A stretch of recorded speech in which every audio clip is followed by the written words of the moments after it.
One Eye, Two Eyes, and Three Eyes by the Brothers Grimm. There was once a woman who had 3 daughters, the eldest of whom was called One Eye, because she only had one eye in the middle of her forehead, and the second, Two Eyes, because she had 2 eyes like other folk, and the youngest, Three Eyes, because she had 3 eyes, and her third eye was also in the center of her forehead. However, as Two Eyes saw just as other human beings did, her sisters and her mother could not endure her. They said to her, "Thou, with thy 2 eyes, art no better than the common people. Thou dost not belong to us." They pushed her about and threw old clothes to her and gave her nothing to eat but what they left, and did everything they could to make her unhappy. It came to pass that Two Eyes had to go into the fields and tend the goat, but she was still quite hungry, because her sisters had given her so little to eat. So she sat down on a ridge and began to weep, and so bitterly that 2 streams ran down from her eyes. And once, when she looked up in her grief, a woman was standing beside her who said, "Why art thou weeping, little Two Eyes?" Two Eyes answered, "Have I not reason to weep, when I have 2 eyes like other people, and my sisters and mother hate me for it, and push me from one corner to another, throw old clothes at me, and give me nothing to eat but the scraps they leave? Today they have given me so little that I am still quite hungry." Then the wise woman said, "Wipe away thy tears, Two Eyes, and I will tell thee something to stop thee ever suffering from hunger again. Just say to thy goat, 'Bleat, my little goat, bleat. Cover the table with something to eat.' And then a clean, well-spread little table will stand before thee, with the most delicious food upon it, which thou mayest eat as much as thou art inclined for. And when thou hast had enough, and hast no more need of the little table, just say, 'Bleat, bleat, my little goat, I pray,' and take the table quite away. And then it will vanish again from thy sight." Hereupon the wise woman departed, but Two Eyes thought, "I must instantly make a trial, and see if what she said is true, for I am far too hungry." And she said, "Bleat, my little goat, bleat. Cover the table with something to eat." And scarcely had she spoken the words than a little table, covered with a white cloth, was standing there, and on it was a plate with a knife and fork, and a silver spoon. And the most delicious food was also there, warm and smoking, as if it had just come out of the kitchen. Then Two Eyes said the shortest prayer she knew: "Lord God, be with us always. Amen," and helped herself to some food, and enjoyed it. And when she was satisfied, she said, as the wise woman had taught her, "Bleat, bleat, my little goat, I pray, and take the table quite away." And immediately, the little table and everything on it was gone again. "That is a delightful way of keeping house," thought Two Eyes, and was quite glad and happy. In the evening, when she went home with her goat, she found a small earthenware dish with some food, which her sisters had set ready for her. But she did not touch it. Next day, she again went out with her goat and left a few bits of broken bread which had been handed to her, lying untouched. The first and second time that she did this, her sisters did not remark it at all. But as it happened every time, they did observe it, and said, "There is something wrong about Two Eyes. She always leaves her food untasted, and she used to eat up everything that was given to her. She must have discovered other ways of getting food."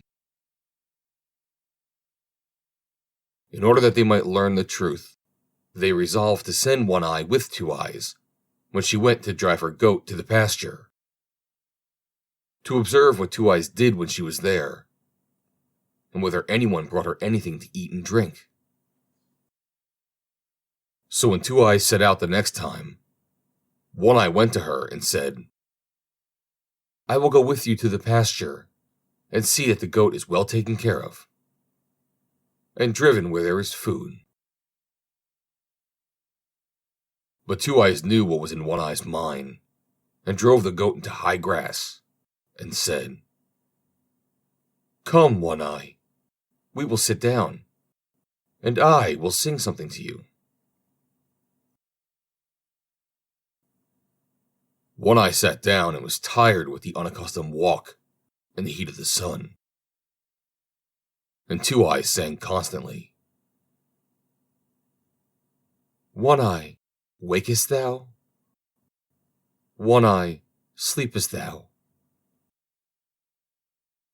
Until One Eye shut her one eye and fell asleep. And as soon as Two Eyes saw that One Eye was fast asleep and could discover nothing, she said, "Bleat, my little goat, bleat. Cover the table with something to eat," and seated herself at the table, and ate and drank until she was satisfied.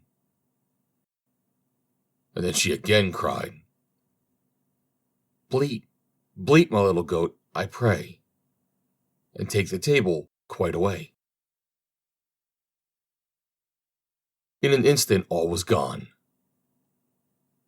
Two Eyes now awakened One Eye and said, "One Eye, you want to take care of the goat and go to sleep while you are doing it? And in the meantime, the goat might run all over the world. Come, let us go home again." So they went home, and again Two Eyes let her little dish stand untouched. And One Eye could not tell her mother why she would not eat it, and to excuse herself, said, "I fell asleep when I was out." Next day, the mother said to Three Eyes, "This time thou shalt go, and observe if Two Eyes eats anything when she is out, and if anyone fetches her food and drink, for she must eat and drink in secret." So Three Eyes went to Two Eyes and said, "I will go with you and see if the goat is taken proper care of, and driven where there is food." But Two Eyes knew what was in Three Eyes' mind, and drove the goat into high grass, and said, "We will sit down, and I will sing something to you, Three Eyes." Three Eyes sat down, and was tired with the walk and with the heat of the sun. And Two Eyes began the same song as before, and sang, "Three Eyes, are you waking?" But then, instead of singing, "Three Eyes, are you sleeping?" as she ought to have done, she thoughtlessly sang, "Two Eyes, are you sleeping?" and sang all the time, "Three Eyes, are you waking? Two Eyes, are you sleeping?" Then two of the eyes which Three Eyes had shut and fell asleep. But the third, as it had not been named in the song, did not sleep. It is true the Three Eyes shut it, but only in her cunning, to pretend it was asleep too. But it blinked and could see everything very well. And when Two Eyes thought that Three Eyes was fast asleep, she used her little charm. "Bleat, my little goat, bleat. Cover the table with something to eat." And ate and drank as much as her heart desired, and then ordered the table to go away again. "Bleat, bleat, my little goat, I pray, and take the table quite away." And Three Eyes had seen everything. Then Two Eyes came to her, waked her, and said, "Have you been asleep, Three Eyes? You are a good caretaker. Come, we will go home." And when they got home, Two Eyes again did not eat. And Three Eyes said to the mother, "Now I know why that high-minded thing there does not eat. When she is out, she says to the goat, 'Bleat, my little goat, bleat. Cover the table with something to eat.' And then a little table appears before her, covered with the best of food, much better than any we have here. And when she has eaten all she wants, she says, 'Bleat, bleat, my little goat, I pray, and take the table quite away.' And all disappears. I watched everything closely. She put two of my eyes to sleep by using a certain form of words, but luckily the one on my forehead kept awake." Then the envious mother cried, "Dost thou want to fare better than we do? The desire shall pass away." And she fetched a butcher's knife and thrust it into the heart of the goat, which fell down dead. When Two Eyes saw that, she went out full of trouble, seated herself on the ridge of grass at the edge of the field, and wept bitter tears. Suddenly the wise woman once more stood by her side and said, "Two Eyes, why art thou weeping?" "Have I not reason to weep?" she answered. "The goat which covered the table for me every day when I spoke your charm has been killed by my mother, and now I shall have to bear hunger and want." The wise woman said, "Two Eyes, I will give thee a piece of good advice. Ask thy sisters to give thee the entrails of the slaughtered goat, and bury them in the ground in front of the house, and thy fortune will be made." Then she vanished, and Two Eyes went home and said to her sisters, "Dear sisters, do give me some part of my goat. I don't wish for what is good, but give me the entrails." And then they laughed and said, "If that is all you want, you can have it." So Two Eyes took the entrails and buried them quietly in the evening, in front of the house door, as the wise woman had counseled her to do.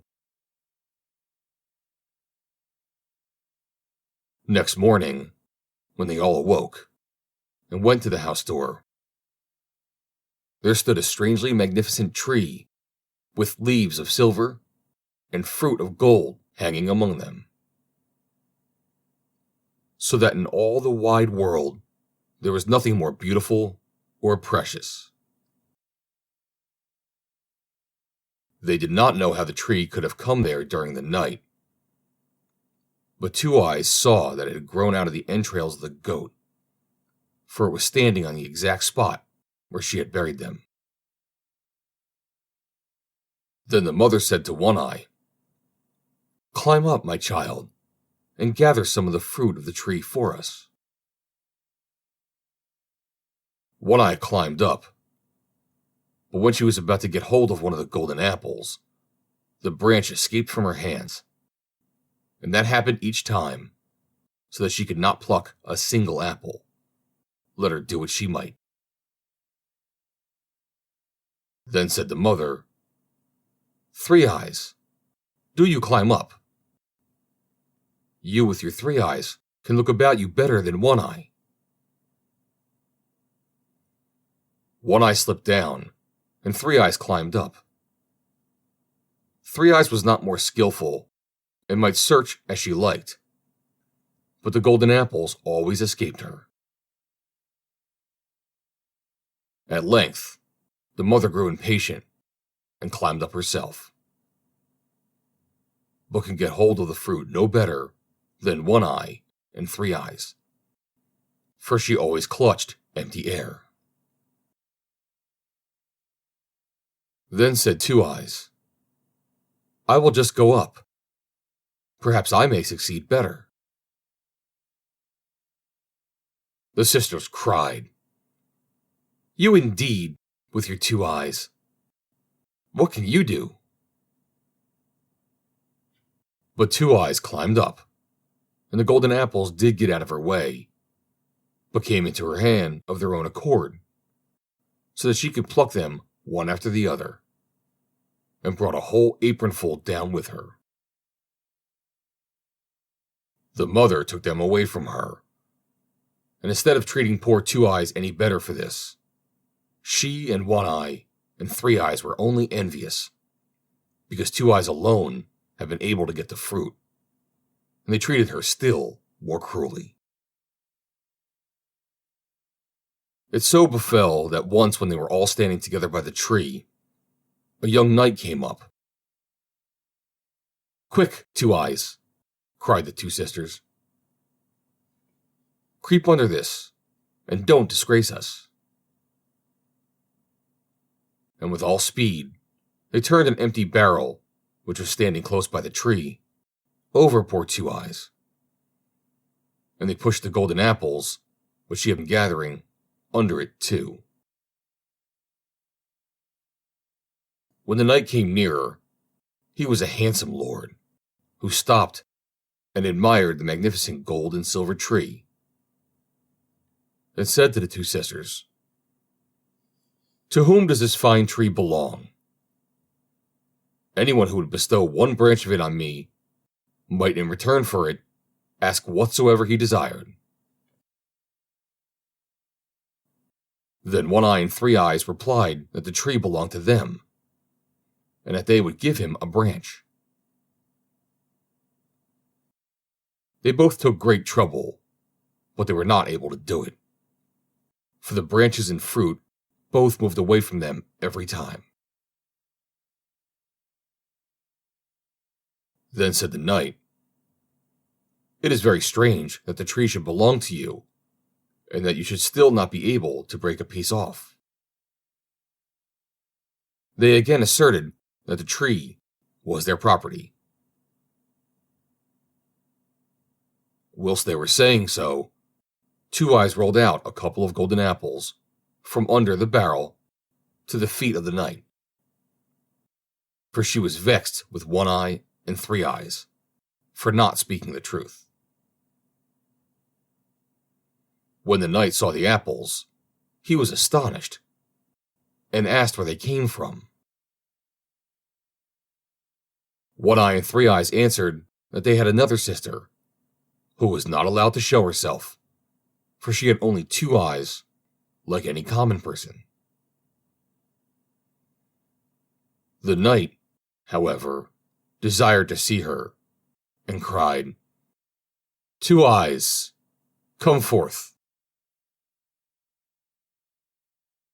Then Two Eyes, quite comforted, came from beneath the barrel. And the knight was surprised at her great beauty, and said,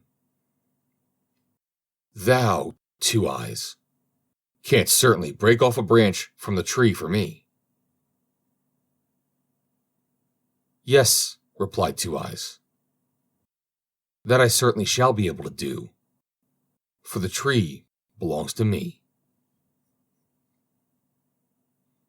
And she climbed up, and with the greatest ease broke off a branch with beautiful silver leaves and golden fruit, and gave it to the knight. Then said the knight, "Two Eyes, what shall I give thee for it?" "Alas," answered Two Eyes, "I suffer from hunger and thirst, grief and want, from early morning till late night. If you would take me with you and deliver me from these things, I should be happy." So the knight lifted Two Eyes onto his horse and took her home with him to his father's castle. There he gave her beautiful clothes and meat and drink to her heart's content. And as he loved her so much, he married her. And the wedding was solemnized with great rejoicing. When Two Eyes was thus carried away by the handsome knight, her two sisters grudged her good fortune in downright earnest. "The wonderful tree, however, still remains with us," thought they. "And even if we can gather no fruit from it, still everyone will stand still and look at it, and come to us and admire it. Who knows what good things may be in store for us?" But next morning, the tree had vanished, and all their hopes were at an end. And when Two Eyes looked out of the window of her own little room, to her great delight, it was standing in front of it, and so it had followed her. Two Eyes lived a long time in happiness. Once two poor women came to her in her castle and begged for alms. She looked in their faces and recognized her sisters, One Eye and Three Eyes, who had fallen into such poverty that they had to wander about and beg their bread from door to door. Two Eyes, however, made them welcome, and was kind to them, and took care of them, so that they both, with all their hearts, repented the evil which they had done their sister in their youth. The end. Read by Joe DeNoia, Somerset, New Jersey, June 19, 2020.